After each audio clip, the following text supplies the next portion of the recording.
CM का फैसला Congress high command करता है, हमारे यहाँ कोई प्रदेश अध्यक्ष नहीं है, इस बारे आपका क्या कहना है? देखिए, जो हमारा अभियान हरियाणा मांगे हिसाब अभियान पार्टी का हमारे प्रदेश कांग्रेस कमेटी की तरफ से अभियान की शुरुआत आज से 1 महीने पहले हुई और इसमें कोई नई बात नहीं है। सत्ता पक्ष है, विपक्ष का सवाल पूछना और जनता का सवाल पूछने का अधिकार है। 10 साल में हरियाणा की दुर्दशा के लिए अगर कोई जिम्मेदार है तो भारतीय जनता पार्टी जिम्मेदार है और इसीलिए हमने ये 15 सवाल भाजपा सरकार के सामने रखे आज से 1 महीने पहले और आज तक इन 15 सवाल पे भाजपा सरकार का कोई जवाब नहीं आया। बड़े सिंपल से प्रश्न है। देश में सबसे ज्यादा बेरोजगारी भारत सरकार के अनुसार हरियाणा में क्यों है? कितना बुरा नुकसान हरियाणा नौजवान का हो गया देश में सबसे ज्यादा बेरोजगारी। देश में सबसे ज्यादा क्राइम, सबसे ज्यादा अपराध आज हरियाणा में क्यों है भारत सरकार के अनुसार? देश में सबसे ज्यादा महंगाई हरियाणा में क्यों है? क्यों आम जनता को पोर्टल और आईडीज में फैमिली आईडी, पहचान पत्र और पोर्टलों में उलझा दिया है सरकार ने? जब गुजरात में पोर्टल नहीं तो हरियाणा में क्यों पोर्टल? और दूसरी तरफ नौजवानों को क्यों सीईटी और कच्ची भर्तियों में उलझा दिया और पक्की नौकरी मिली नहीं? 3 साल से सीईटी हुई नहीं, एक बार सीईटी हुई, उसके बाद से नौजवान चक्कर काट रहे हैं। लोगों को पोर्टल आईडियों में उलझा दिया, नौजवानों को सीईटी में और कच्ची नौकरियों में उलझा दिया। कौशल निगम की बात हो, अग्निवीर की बात हो, क्यों हर वर्ग का शोषण किया गया? किसान पे इतना अत्याचार आपने देखा, 750 किसानों की एक तरफ जान गई। छोटे छोटे बच्चों को स्कूलों के आगे धरने देने पड़े, 5000 स्कूल बंद हो गए और 500 स्कूलों के आगे धरने चले। देश में कहीं और ये उदाहरण नहीं है कि छोटे छोटे बच्चों को स्कूलों के आगे धरने देने पड़े हों। हरियाणा छोड़ के कोई दूसरा उदाहरण नहीं बना। और हमारी बेटियों को दिल्ली की सड़कों पर धरने देने पड़े, अपने न्याय के लिए उनको घसीटा गया, आपने देखा। ये हमारे सारे प्रश्न हैं, लेकिन अभी तक एक भी प्रश्न का जवाब भाजपा ने नहीं दिया है। आप खुद पत्रकार हैं, आप जागरूक हैं। 10 साल की आज बदहाली की आवाज और सवाल आप लोग भी चाहते हो कि पत्रकारिता का प्रश्न होता है सरकार से 5 साल का हिसाब लें अपना।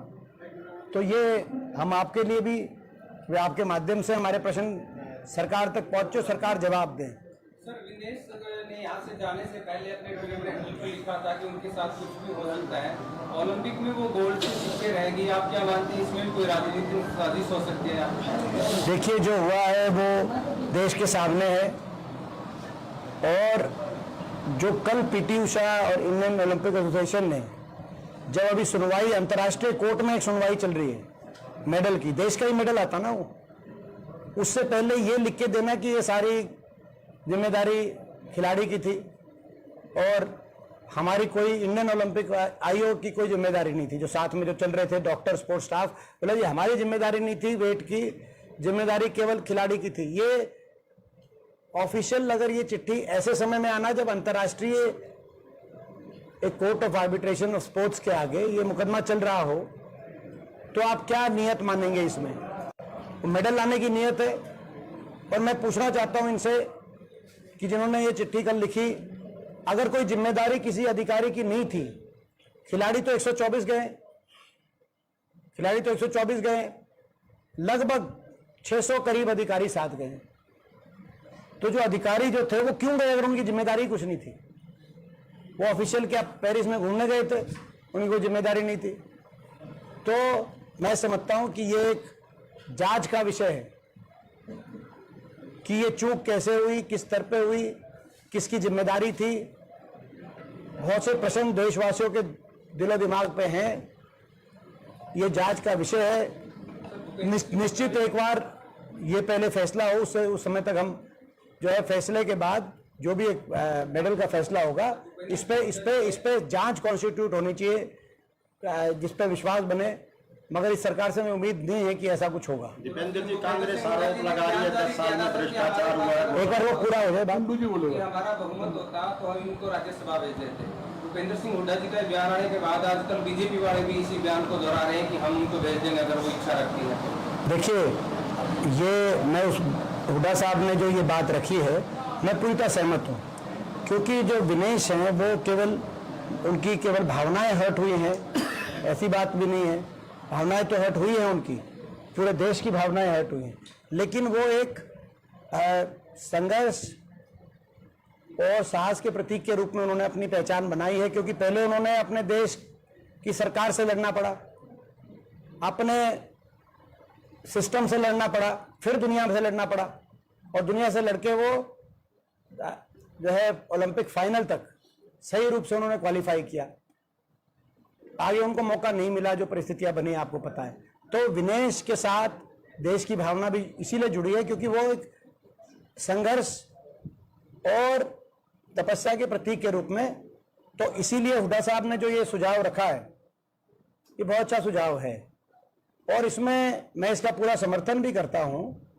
और जो एक बयान आया, जेजेपी पार्टी का बयान था, शायद कि भाई उनको जो एमिनेंट पर्सन कोटा होता है, जिसमें सचिन तेंदुलकर और मेरी कॉम जैसे खिलाड़ियों को अवसर मिला है संसद में, उस कोटे के माध्यम से, लेकिन वो जब कोटा आएगा तब देखेंगे। अभी तो राज्यसभा इलेक्शन आया हुआ है, ये बात मैं उस बात से सहमत नहीं। जब राज्यसभा इलेक्शन आया हुआ है तो राज्यसभा के लिए उनको कंसिडर किया जाना चाहिए। सारी पार्टियों से भी मैं आग्रह करता हूं, अपील करता हूं कि एकमत होकर दलगत राजनीति से ऊपर उठ के इस पर विचार करें। दूसरी, इस पे कमेंट एक आया, किसी ने कहा कि राजनीति, अगर सारी पार्टियां अगर एकमत होकर और एकजुट होकर ये फैसला करती हैं तो उसमें कहां की राजनीति है? जो है इसमें फिर वो राजनीति से ऊपर सारे मिलके भेज रहे हैं, तो पूरा हरियाणा भेज रहा है, सारे दल मिलके भेज रहे हैं, जिनके विधानसभा में विधायक हैं, तो पूरा हरियाणा भेज रहा है, एकमत से भेज रहा है, तो उसमें कोई राजनीति नहीं, उसमें फिर सभी पार्टियों का धन्यवाद है। और मैं समझता हूं कि इसमें कोई जो है निश्चित तौर से राज्यसभा में जो सुझाव दिया हुड्डा साहब ने, वो एक ऐसा सुझाव है। मैं हर पार्टी से अपील करता हूं, हर बात से ऊपर उठकर इस बात पर गंभीरता से विचार हर राजनीतिक दल करे। यात्रा को लेकर के बीजेपी के नेताओं कार्यकर्ताओं का कहना है कि हम अपना हिसाब देने के लिए तैयार है, लेकिन कांग्रेस जो है पिछले 10 सालों का हिसाब भी लेकर के अपनी बही बिड़ा। ये मैं समझता हूं कि मैं धन्यवाद करता हूं, क्योंकि प्रजातंत्र में ये एक प्रजातंत्र की परंपरा है कि सत्ता दल से हिसाब मांगा जाता है और विपक्ष हिसाब मांगता है। लेकिन भाजपा अभी से हमसे हिसाब मांगने की बात कर रही है, तो मान रही है शायद कि बीजेपी विपक्ष में जा रही है और कांग्रेस सत्ता में आ रही है। तो धन्यवाद। तो हम तो तैयार हैं, हम तो अपने कार्यकाल की सारी उपलब्धि आज तक काम बताकर, घोषणाएं करके नहीं, 10 साल बाद आखिरी 30 दिन में घोषणा कर रहे हैं। काम बताने कुछ है नहीं इनके पास। हम तो आज तक हमारे कार्यकाल के कामों को लोगों के बीच में लेके जाकर, तो हमारा तो लोगों को पता है, लेकिन इनकी भावना ऐसी लगती है कि ये मान रहे हैं कि भाई हम सत्ता में जा रहे हैं और ये विपक्ष में जा रहे हैं। कांग्रेस टिकट प्रार्थियों के लिए 2000 से ज्यादा आवेदन आए 90 विधानसभा में, तो कांग्रेस का क्या बैलेंस रहेगा कि भी जीतने वालों को देगी या कोटा होगा या उसकी निष्ठा देखी जाएगी, किस तरह टिकट? देखिए, कांग्रेस में जो इतने प्रत्याशियों को अपने तरफ जो आवेदन आया है उम्मीदवारी के लिए, तो ये एक संकेत है कि हरियाणा में कांग्रेस के पक्ष की लहर चल रही है, कि कांग्रेस के बहुत से नेता, बहुत से कार्यकर्ता ये मानते हैं कि भाई वो सक्षम है, चुनाव लड़ के जीत सकते हैं। तो ये संकेत कांग्रेस के पक्ष की लहर का है। टिकट वितरण की जो हमारी प्रणाली है, उसी प्रणाली के अंतर्गत कांग्रेस की हमारी अपनी प्रणाली है, स्क्रीनिंग कमेटी बनती है, फिर सीसी बनती है, जिस प्रणाली के तहत कांग्रेस ने लोकसभा चुनाव में मेरिट पर टिकट वितरण करने का काम किया था, जिसकी वजह से देश में सबसे ज़्यादा सर्वाधिक मत प्रतिशत 29 प्रदेशों में हरियाणा में कांग्रेस पार्टी का आया। उसमें टिकट वितरण का भी केवल जो प्रदेश की नेतृत्व उदय भांजी और हुड्डा साहब को तो बधाई मैं देता ही हूँ, प्रदेश के नेतृत्व और राष्ट्रीय नेतृत्व को, जिन्होंने प्रदेश की कमान उदय भांजी और हुड्डा साहब के हाथ में सौंपी, तभी देश में सबसे ज़्यादा वोट आई कांग्रेस की। लेकिन उसके साथ साथ टिकट वितरण जो बिल्कुल मैं समझता हूँ मेरिट पे करने का प्रयास किया गया, और यही ध्यान रखे जाएंगे सारे जो फैक्टर आपने कहे, जो सबसे इम्पोर्टेंट फैक्टर होते हैं, वो कैंडिडेट का कितनी मजबूती है, भाई कौन जीतने वाले हैं, और पार्टी के लिए क्या उनका कौन लोग समर्पित रहे हैं, तो जिताओ और टिकाओ, ये बातें रहती है। बाकी भी सारे फैक्टर होते हैं, जातीय समीकरण, उम्र का समीकरण, कुछ यंग होते हैं, कुछ और, वो सारी चीज़ें हमारी स्क्रीनिंग कमेटी में सीसी में गहराई से विचार करके और फिर टिकट का वितरण किया कांग्रेस जाता है। आरोप लगा रही है 10 साल में भाजपा ने घोटाले किए, भ्रष्टाचार किया, वो किया। कल कांग्रेस की सरकार आ जाती है, क्या कांग्रेस कार्रवाई करेगी या चुनावी मुद्दा ही रहेगा? देखिए, जहाँ आवश्यकता होगी करेंगे। दिवेंद्र जी टाला जी मंच से कह रहे हैं बीजेपी के साथ रहना मेरी जिंदगी की सबसे बड़ी भूल रही है, तो अब वो मंचों के माध्यम से जनता से अपील कर रहे हैं कि एक बार दोबारा हमारा साथ दीजिए, तो इसको लेकर आप क्या कहना चाहते हैं? ये तो अब मैं क्या बताऊं, ये तो जो है जनता, देखो बड़ा विश्वासघात इस पार्टी ने किया है। और मैं समझता हूँ यूँ तो कहते हैं अपना कोई भी, अब हरियाणा का भट्टा बिठाने के बाद बीजेपी वाले माफ़ी मांग लें कि जी भट्टा बिठा दिया 10 साल में, किया है, कोई असर मानते हैं हरियाणा में रहेगा? तो प्रजातंत्र में जो अपना लोग है वो देखते हैं, सबको लोगों को सबकी नीयत का पता होता है। दिवेंद्र जी, प्रदेश सरकार द्वारा जो गठबंधन किया है उसका मानते हैं कोई असर? एक बार इनके बाद फिर लेते हैं। प्रदेश सरकार द्वारा भी जो लोक घोषणाएं की जा रही है, कांग्रेस किस दृष्टि देती है? देखिए, घोषणाएं जो है ये कबूलनामा है कि इन्होंने काम नहीं किया। अगर काम किए होते 10 साल, तो 10 साल के कामों के आधार पर अपनी वोट मांगते हैं। काम तो इनका ये है कि 10 साल सिलेंडर रहा 1100, 10 साल सिलेंडर रहा, और ये घोषणा है कि भाई 10 साल के बाद आखिरी महीने का रिफिल कराएंगे 500 में। अब बताओ, पर लोग क्या मानेंगे? ये पता चल गया इनसे कि इन घोषणाओं से भी पता चल रहा है कि इनके काम क्या थे असली। तो ये आपको अब काम तो ये है कि 10 साल तक क्रीमी लेयर रखी इन्होंने, 6 लाख और ओबीसी समाज के बहुतों को, हजारों उम्मीदवारों को मौका नहीं मिला, लाखों को नहीं मिला। घोषणा ये है कि भाई 8 लाख, नहीं तो भर्ती हो नहीं पाएगी 30 दिन में।